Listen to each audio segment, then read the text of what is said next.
ချောင်းရဲ့ရေဟာတဒါအောက်စီမှာမတည်မြဲခဲ့ပါစီစင်ပြောက်ွယ်အချစ်တစ်ခုကိုယုံကြည်ဆိုင်တဲ့သူရင်မှာမျောမှန်သမျှတွေအကုန်လုံးမှားခဲ့ပြီနေပြောစရာချိန်တွေကုန်သွားတဲ့ဘဝမှာဟန်ဆောင်နိုင်သူရဲ့ပြန်ပြီးတွေ့တဲ့ချိန်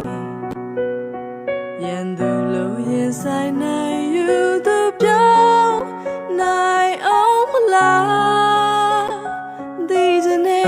အရာရာရှုံးပေးလိုက်ပြီးဘဝမှာကွယ်အကျဉ်းနာဆုံးချစ်သူလည်းမရှိတော့ပြီ